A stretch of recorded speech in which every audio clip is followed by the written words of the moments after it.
नमस्कार दोस्तों, स्वागत है आप सभी का फिर से हमारे चैनल स्टॉक मार्केट स्ट्रेटजी पे।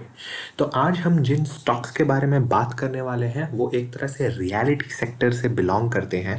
जी हाँ, हम बात करने वाले हैं कि क्या अभी भी रियलिटी सेक्टर में निवेश बनता है, जब अभी निफ्टी करीब करीब करीब 14,000 के आसपास है। इनमें से कुछ जो आज हम स्टॉक्स डिस्कस करने वाले हैं, इनमें से कुछ स्टॉक्स अभी भी कुछ 40-50% डिस्काउंट पे अवेलेबल है अपने 52 वीक हाई से। तो क्या अभी भी इनमें स्टीम बाकी है?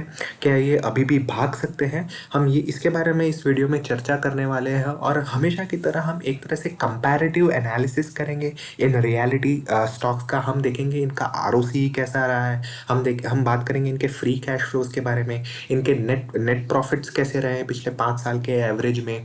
हम ये भी बात करेंगे इनके अभी वैल्यूएशंस कैसे हैं, are they fairly valued, are they over valued, और आर दे अंडर वैल्यूड। इन स्टॉक्स ने पिछले 3 साल में अपने निवेश को कैसा पैसा बना के दिया है, हम उसके बारे में भी चर्चा करेंगे। और अंत में पूरे कंपैरेटिव एनालिसिस के बाद हम ये जानेंगे कि इनमें से कौन सा बेस्ट स्टॉक है जिसमें आप एक तरह से लॉन्ग टर्म व्यू अपना बना सकते हैं, या इनफैक्ट पोजिशनल व्यू भी अपना बना सकते हैं। तो वीडियो को अंत तक देखें और चैनल को सब्सक्राइब ज़रूर करें। तो किसी भी स्टॉक की जब हम बैलेंस शीट के बारे में बात करते हैं तो उसकी ओवरऑल बैलेंस शीट जानना बहुत ज़रूरी है। किसी भी एक पैरामीटर के बेस पे आप ये डिसाइड मत कीजिए कि इसमें निवेश किया जा सकता है या नहीं। आप मेरे पुराने वीडियोस भी देख सकते हैं, और मैं हमेशा से ये कहता आया हूँ कि आप कुछ 3-4 पैरामीटर्स को एनालाइज कीजिए, उसके बेस पे आप अपना डिसीजन लीजिए for long term investment in that particular stock. कोई कंपनीज होती हैं कि नेट प्रॉफिट के टर्म्स में ईयर ऑन ईयर अच्छा ग्रोथ बता रही है, but at the same time if their debt is also increasing year on year, then I won't prefer that company for long term investment. तो सबसे पहला जो पैरामीटर, इनफैक्ट जो 4 कंपनीज हम रियलिटी सेक्टर से बिलोंग करती है, जो 4 कंपनीज के बारे में हम डिस्कस करने वाले, उसमें पहली कंपनी है प्रेस्टीज एस्टेट, दूसरी है ब्रिगेड एंटरप्राइजेस, तीसरी है शोभा, और चौथी है नेस्को। तो सबसे पहला पैरामीटर हम डिस्कस करेंगे वो है पिछले 5 साल का एवरेज आरओसी इन कंपनीज का। आरओसी होता है रिटर्न ऑन कैपिटल एम्प्लॉयड, यानी जो भी कंपनी अपना निवेश कर रही है उस पर उसको कितना रिटर्न मिल रहा है, उसे आरओसी कहते हैं। तो प्रेस्टीज एस्टेट का आप आरओसी देख सकते हैं 13% है, ब्रिगेड का 11%, शोभा का 22% और नेस्को का 23%। तो मैं कहूँगा प्रेस्टीज, शोभा और नेस्को का इन तीनों कंपनीज का आरओसी काफ़ी अच्छा मेंटेन किया है इन तीनों कंपनीज ने पिछले 5 साल के एवरेज में। ब्रिगेड का भी मैं कहूँगा खराब नहीं है, but it's not that good also.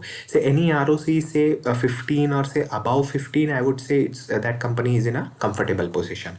अगर डेटर डेज के बारे में बात करें, डेटर डेज एक तरह से होता है कि कोई किसी भी कंपनी ने अपने क्लाइंट के लिए कुछ काम किया, तो ये कंपनी अपने क्लाइंट को कुछ बिल देगी, इनवॉइस देगी, तो वो क्लाइंट कितने दिनों में उस कंपनी का पैसा लौटा रहे हैं उसे डेटर डेज कहते हैं। तो प्रेस्टीज एस्टेट का डेटर डेज आप देख सकते हैं 66 है, ब्रिगेड एंटरप्राइजेस का 60, शोभा का 35, नेस्को का 14। मैं कहूँगा शोभा और नेस्को का काफ़ी शानदार है डेटर डेज।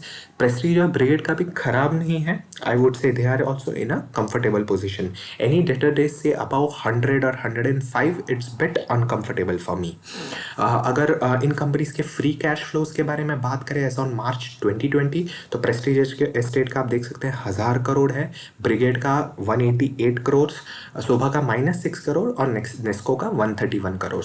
तो फ्री कैश फ्लोज के भी टर्म्स में कोई भी कंपनी ऐसा नहीं है कि काफ़ी नेगेटिव में है या काफ़ी कर्जा, मतलब काफ़ी नेगेटिव है इनके free cash flows. Prestige estate ने भी अपनी कुछ इक्विटी यहाँ पे सेल की थी, कुछ ब्लैक स्टोन करके एक कंपनी थी उसको, तो काफ़ी इनके फ्री कैश फ्लोज भी बढ़ गया है, और going forward we may see their balance sheet improving.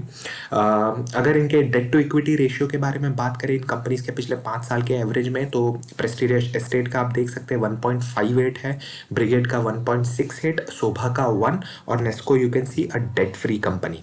देखिए, रियलिटी सेक्टर जनरली थोड़ा सा स्ट्रेस्ड रहता है, प्रेशर में रहता है हमेशा, इनके पास डेट काफ़ी रहता है। तो उस टर्म्स में देखें, generally any any debt say above 1, debt to equity ratio say above 1 और say 1.2 is bit uncomfortable for me, but considering this are realty sector, तो डेट हमेशा से ही इनके ऊपर ज़्यादा रहता है। पर उसमें भी आप देखिए तो नेस्को एक डेट फ्री कंपनी है, which is a very good sign for this company. अगर इन कंपनीज के पिछले 5 साल के एवरेज नेट प्रॉफिट के बारे में बात करें कंपाउंडिंग टर्म्स में, तो आप प्रेस्टीज एस्टेट का देख सकते हैं 3.27% है, ब्रिगेड का 5.36%, शोभा का 2.85% और नेस्को का 13% है। तो आप देख सकते हैं कि नेस्को ने काफ़ी शानदार तरीके से अपने पिछले 5 साल में एवरेज में नेट प्रॉफिट यहाँ पे मेंटेन किया है, सस्टेन किया है, यहाँ पे करके दिखाया कंपेयर टू अदर 3 कंपनीज। तो चलिए अब देख लेते हैं इन कंपनीज के वैल्यूएशंस के बारे में, और पिछले 3 साल में कैसा पैसा बना के दिया है अपने निवेशकों को, उसके बारे में भी जान लेते हैं। तो किसी भी कंपनी के जब हम वैल्यूएशंस के बारे में बात करते हैं तो उस कंपनी का हम price to earning ratio check करते हैं। तो आप देख सकते हैं प्रेस्टीज एस्टेट का यहाँ पे पी 38 है, ब्रिगेड का 0, यहाँ पे आपको 0 दिख रहा है क्योंकि इनके कुछ पिछले 2 क्वार्टर्स में लॉस इन लोगों ने रिपोर्ट किया था, इसलिए आप देख सकते हैं यहाँ पे इनका पी 0 है। शोभा का 21 और नेस्को का 15। और अगर आप सेक्टर का पी देखें तो कुछ 30 के आसपास है। तो आप देख सकते हैं शोभा और नेस्को अभी भी काफ़ी अच्छे वैल्यूएशंस पे अवेलेबल है। अगर इन कंपनीज के पिछले 3 साल के एवरेज रिटर्न्स जो इन्होंने अपने निवेशकों को बना के दिया है उसके बारे में बात करें तो प्रेस्टीज एस्टेट आप देख सकते हैं -6%, ब्रिगेड ने 22% के रिटर्न दिए हैं, शोभा ने -43% और नेस्को ने 5% के रिटर्न। देखिए कोविड में इनको बहुत बड़ा झटका लगा था, एक तरह से जोल्ट आप बोल सकते हैं, तो उस वजह से यहाँ पे आप देख सकते हैं कि एवरेज में पिछले 3 साल के एवरेज में काफ़ी यहाँ पे कम रिटर्न्स आपको दिखाई दे रहे हैं। But being a reality sector, अभी ये कोविड का माहौल भी थोड़ा बहुत ठीक हो रहा है, तो आप एक्सपेक्ट कर सकते हैं मे बी नेक्स्ट ईयर और in the second quarter of the next year के इनमें भी सिचुएशन धीरे धीरे इम्प्रूव हो सकती है। मेरे ओपिनियन में अगर आपको लॉन्ग टर्म या पोजिशनल व्यू इन स्टॉक्स में से किसी में भी रखना है तो आप नेस्को में रख सकते हैं। देखिए नेस्को, अब हमने जो भी पूरा कंपैरेटिव एनालिसिस किया आप देख सकते हैं नेस्को वैल्यूएशंस के टर्म्स में भी अच्छा है। इनका आप आरओसी देखें, फ्री कैश फ्लोज देखें, नेट प्रॉफिट भी काफ़ी अच्छे तरीके से इन लोगों ने मेंटेन किया है, सस्टेन किया है। और एक तरह से ये सिर्फ रियलिटी सेक्टर की कंपनी नहीं है, बट कुछ इंजीनियरिंग सोल्यूशंस भी प्रोवाइड करती है और हॉस्पिटैलिटी सेक्टर में भी ये कंपनी कार्यरत है। तो आप एक तरह से इसमें पोजिशनल व्यू बना के भी, या तो फिर लॉन्ग टर्म का आप सोच रहे हैं तो स्टॉप लॉस की भी ज़रूरत नहीं है। अगर पोजिशनल व्यू आप बना रहे हैं तो कुछ 500 के करीब आप स्टॉप लॉस लगा के चल सकते हैं।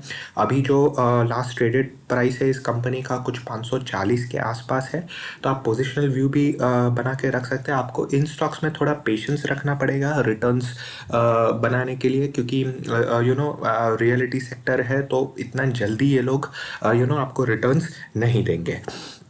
तो ये थी मेरी राय इन चारों स्टॉक्स के बारे में।